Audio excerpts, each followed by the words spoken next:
지난 2019년 4월 강원도 고성 속초에서 발생한 대형 산불은 전선이 끊어지면서 발생한 만큼 한전과 관련한 민형사 소송이 수년째 이어지고 있습니다.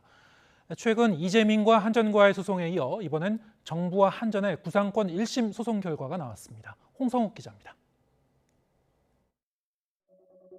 2019년 고성 속초 산불은 전선이 끊어지면서 시작됐습니다.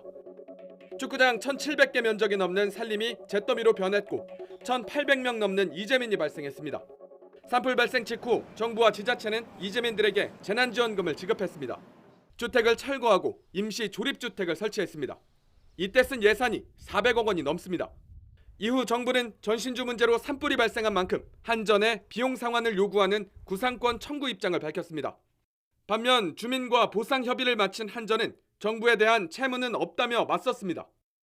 산불 때문에 지출된 예산이라는 정부 측 주장에 한전은 재난에 지출한 비용을 원인자가 전액 배상하는 건 재난안전법 취지에 어긋난다며 소송을 제기한 겁니다. 재판은 2년 넘게 이어졌고 법원은 한전의 책임과 비용 상환 필요성을 인정했습니다.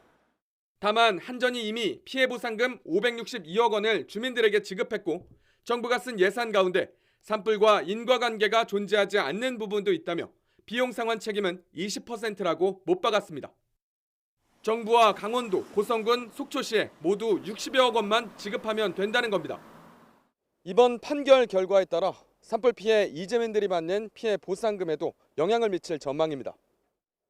앞서 한전은 정부가 구상권을 청구하자 주민에게 줄 피해 보상금 가운데 350억 원을 유보금으로 설정했습니다. 이번 판결로 유보금 가운데 일부는 피해 주민이 아닌 정부에 돌아갈 것으로 보입니다. 피해 주민들은 정부와 한전 측이 서로 책임을 떠넘기려는 것으로밖에 보이지 않는다며 아쉬움을 토로했습니다. 사법부에 판단을 던지는 것은 상당히 무책임했다 이렇게 생각하고요. 그 책임 속에 우리 이재민들의 고통은 진짜 가슴이 까맣게 타들어갔다. 결론은 회복할 수 없는 피해를 입었다라고 말씀. 실화 혐의로 기소돼 대법원 계류 중인 한전 직원들의 형사재판에 이어 10여 건에 달하는 한전과 주민들의 손해배상 청구 소송, 그리고 정부와 한전의 비용 상환 구상권 소송과 앞으로 예정된 정부와 한전의 손해배상 소송까지 4년이 넘게 지났지만 대형 산불 이후 한전과 관련된 줄 소송은 여전히 진행 중입니다. YTN 홍석입니다.